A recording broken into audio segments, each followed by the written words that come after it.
Excusez-moi, j'étais un peu long. Allez, on veut l'entendre. Merci infiniment. J'essaie d'être un homme discipliné et la discipline est déjà le début de la civilisation. Je ne réponds que lorsque vous m'interrogez, parce que si nous nous interrompons comme ça, je participe au vacarme, le tumultueux dont je parlais tout à l'heure, donc je ne peux pas dénoncer une chose et y contribuer. Deuxièmement, et c'est une question de méthode et pour nos téléspectateurs est important, je ne suis pas monsieur islamici pour plaider une cause pro domo. C'est d'abord le citoyen attaché viscéralement et doublement à la laïcité du substantif et de l'adjectif. Troisièmement, je voudrais répondre vraiment aux questions qui ont été posées. Un, continuer à pérorer que ce qui se passe comme monstruosité n'a rien à voir avec l'islam est un non-sens total et même insupportable.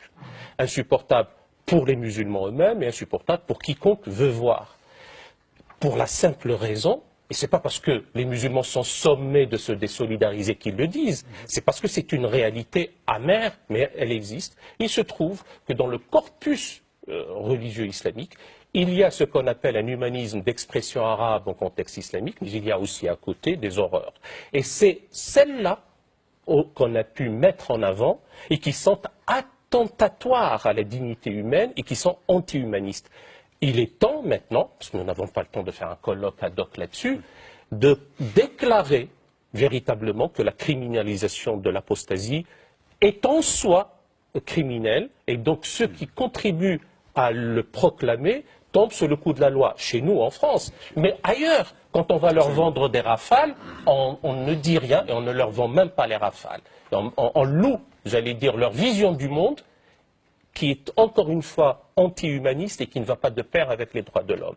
Les questions de minoration de la femme, quelque chose qui heurte notre conscience, qui que nous soyons, parce que c'est une atteinte à la dignité humaine dans sa composante féminine. Eh bien, là aussi, dans notre pays, il y a des lois et nous devons nous soumettre à la loi qui est une émanation rationnelle des hommes et qui s'applique aux hommes, parce qu'on ne peut pas se prévaloir d'une quelconque loi céleste pour l'imposer à autrui. On est heureux, c'est très bien, on n'est pas heureux, eh bien on l'applique, parce que force est encore une fois à la loi. Maintenant, l'appel, j'allais dire, au meurtre, etc. Un, il faudrait sortir. C'est toujours facile de dire il faudrait que, il y a qu'à. Il faudrait sortir de ce qu'on appelle la raison religieuse. Nous sommes au XXIe siècle et à un moment donné, on a critiqué la raison pure. Si on continue à raisonner en raison religieuse, en pensée magique, à croire qu'il y a une transcendance qui nous dicte telle ou telle chose et qui nous commande de tuer, ça c'est quelque chose que nous n'accepterons pas, d'abord comme être humain instruit, j'ai envie de dire, et donc il y a lieu de mener un énorme travail pour désacraliser la violence. Maintenant que le CFCM, dans lequel il n'a pas peur, hein, lui, vous avez entendu, hein, Jean-Luc Mélenchon, non, il y va. Mais il vaut mieux vivre peu et en phase avec ses convictions que de vivre longtemps en louvoyant et en étant lâche par l'inaction et en étant pusillanime. Ce que j'ai envie de dire, et je commence à en avoir marre, j'allais dire, de tout ce, j'ai appelé ça un fatras idéal. D'un côté, on a un culte dans notre pays dans lequel l'administration intervient. Et c'est le ministre de l'Intérieur qui organise, toi je te nomme président, toi je te nomme trésorier, je fais des élections qui ne sont pas conformes aux 10 bureaux, mais je mets le couvercle. Ça ne se passe même pas dans les républiques bananières. Et après, vous parlez des élections du culte. Là. Du fameux culte musulman dans lequel il y a l'interventionnisme. Le isme étouffe toujours la racine. Je n'ai même pas l'intervention, c'est l'interventionnisme de l'administration. Et on refait ça avec des individus qui acceptent. Et on ne peut arriver inéluctablement, intellectuellement parlant, qu'à des Mera, qu'à des Nemours, qu'à des Kouachi ou des Koulibaly. Le grammairien aurait dit en parle en antonomase. C'est-à-dire ces individus-là sont devenus malheureusement représentatifs d'une vision. La lecture est si complexe qu'il faut voir les raisons intrinsèques à la tradition religieuse islamique, tant en France que de par le monde, mais aussi des raisons extrinsèques qui sont venues les alimenter. Si on ne fait pas la distinction, s'il n'y a pas une séparation des paramètres, si nous ne comprenons pas les registres, si nous n'arrivons pas à faire preuve de discernement, eh bien le chaos continuera. Ah ben c'est clair. Alors maintenant, on va 7 janvier, politiquement, on va essayer de le traiter religieusement avec Géraldine Mühlmann. Religieusement. En tout cas, j'ai très bien entendu votre discours que j'ai trouvé extrêmement clair. L'islamisme concerne l'islam. Il faut que l'islam le pense et soit plus net dans sa condamnation, je dirais même, si je vous ai bien compris, dans son exclusion des dérives islamistes qui ne sont pas acceptables du point de vue même de l'islam. C'est ce que j'ai compris de votre propos. La question, c'est comment, pour moi, c'est-à-dire comment vous pensez que ça pourrait se faire? Est-ce qu'il faudrait abroger certains versets du Coran? Je pense à la fameuse sourate 9 qui est souvent contestée, où il y a effectivement un appel à tuer les associateurs, comme on dit en traduction littérale, c'est ceux qui associent d'autres dieux à Dieu, etc. Est-ce qu'il faudrait maintenant en finir? Après tout, l'abrogation, ça existe dans l'islam. On a déjà abrogé des versets, c'est un phénomène qui existe. Est-ce qu'il faut réunir des sages? Là aussi, ce sont des procédures qui existent dans l'islam. Pour que, très clairement, les non-religieux comprennent bien que la majorité des instances islamiques du monde ne considèrent plus les islamistes comme des musulmans. Et de ce point de vue-là, peut-être que les médias arrêteront de dire djihadistes, parce que peut-être que ce qu'eux appellent le djihad n'a rien à voir avec ce que les musulmans appellent le djihad. Peut-être que, justement, le langage en général sera plus informé et plus précis. Est-ce que c'est ça qu'il faut faire dans l'islam? Alors, ma chère Géraldine Mühlmann, tout en vous écoutant, je me dis, tiens, on a 1, 2, et là, 3 niveaux de réponse à votre question. Et vous m'envoyez ravi de dire que mon discours est clair. Parce que pour certains interlocuteurs musulmans, on leur dit que leur propre discours n'est pas si clair que ça. Moi, j'ai gagné ma journée et ma soirée avec vous. Deuxième point. Le premier, vous posez des questions de type théologique. Or, la théologie n'est rien d'autre que l'intelligibilité de la foi mise à l'épreuve du temps.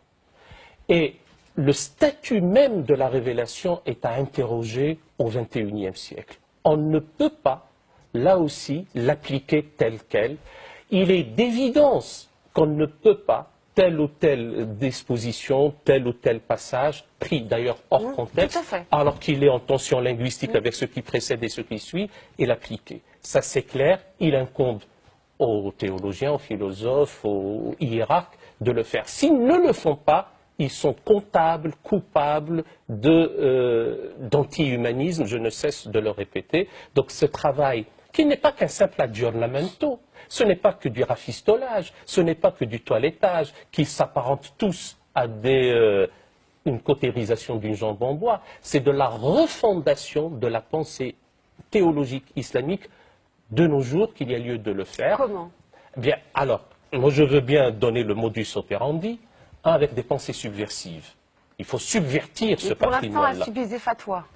Mais le plus grand voyage commence par un pas. Si vous me dites pour l'instant que, alors que je vous dis qu'il y a toute une vision programmatique pour sortir de l'ornière, il faut bien commencer. Nous le faisons sous un ciel un peu plus clément ici chez nous, alors que on ne peut pas le faire à Riyad, ou à Téhéran, ou à Khartoum, mais il vaut mieux le faire ici. Et dans le cadre de la mondialisation, eh bien, ceux qui ont des canaux satellitaires pour lancer des fatwas, ben nous devons avoir les mêmes canaux satellitaires pour tenir un discours intelligent. Et je suis en train de vous dire, d'abord une pensée subversive, au sens premier du terme, pour subvertir tout un patrimoine calcifier, sortir des clôtures dogmatiques, s'affranchir des enfermements doctrinaux, dégeler les glaciations idéologiques qui ont pu se faire comme ça à travers l'histoire. Et pour ça, vous dites qu'il faut que l'islam, il ait son Luther, en fait. C'est ça qu'on attend, le Luther qui n'arrive pas, la réforme, quelqu'un qui pousse des cris et qui gueule. Alors, ils l'ont tué, leur Luther. L'absence d'une autorité centrale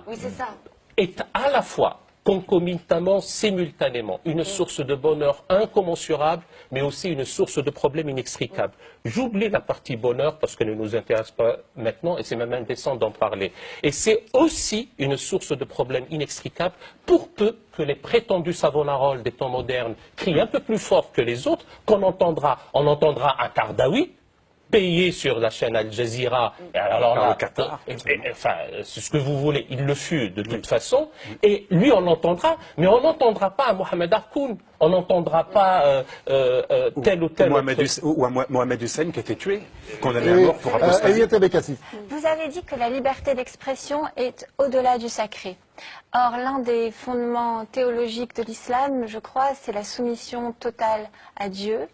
En quoi cette soumission est-elle conciliable avec cette liberté dont vous parlez? Et quelle est la place de l'individu dans l'islam? Alors, ma chère Eliette, j'ai bien noté là aussi dans votre phrase le « je crois ». Et vous avez raison, parce que vous avez raison de relativiser. Puisqu'on est dans le champ sémantique et étymologie, il n'y a pas plus inepte que de croire traduire islam par soumission. Pour la simple raison que le vocable français soumission n'est jamais rendu en langue arabe par islam. Tiens, il n'y a pas de stricte synonymie, il n'y a pas de bijection, il n'y a pas d'isomorphisme. Non. Deuxièmement, la bonne définition, s'il devait en avoir une, ce serait une périphrase. C'est une sorte de déprise de soi pour une remise de soi confiante et dans la paix puisque la racine trinitaire du vocable islam, c'est sur SLM, qui donne en hébreu shalom et qui en arabe donne salam, et qui veut dire paix et salut. Maintenant, vous parlez de la liberté tout court au-delà du sacré. Oui, parce que pour des raisons purement intellectuelles et philosophiques, mais aussi pour des raisons pratiques. Le pire des méfaits est un crime de lèse-conscience. Comment peut-on s'imaginer un instant pouvoir contraindre par la menace, par la coercition, par la terreur, par la violence ou par un simple regard inquisiteur à ce qui relève d'une adhésion intime et spontanée dans un acte libre, en être libre? Donc, quand bien même on voudrait contraindre, on ne pourrait pas parce que ça devrait être des adhésions intimes. Alors, le fait d'adorer un Seigneur, si on est dans la croyance, parce que malheureusement l'extrémisme, c'est la croyance sans la connaissance. Le fondamentalisme, c'est le culte sans la culture. Si on est dans une optique de foi et de croyance, c'est vrai que l'homme et le femme qui veulent faire preuve d'allégeance à l'infinie seigneurie de Dieu, le font par acte d'amour et par acte d'adoration. Ce n'est pas une soumission maladive, morose, résignée. Bon, j'obéis parce qu'il faut bien être dans la discipline, donc j'arrête là, mais on pourra reprendre ces choses-là. Les chantiers sont titanesques. Oui. Vous ne pouvez pas savoir à quel point nous souffrons ici d'une indigence intellectuelle sur des questions fondamentales et sur des sujets cruciaux. Sinon, nous aurons la BFMisation des esprits qui crétinisera nos compatriotes. Voilà ce qu'on Mais il se passe quelque chose de bizarre sur ce plateau, très étrange. Il y a un homme de foi qui parle. Et Jean-Luc Mélenchon l'écoute en souriant, on a l'impression que vous buvez du petit lait. Vous allez vous convertir à l'islam bientôt? Non, je ne crois pas. Mais ce serait un tort. Je suis intéressé par la démarche de la foi. L'homme de foi exprime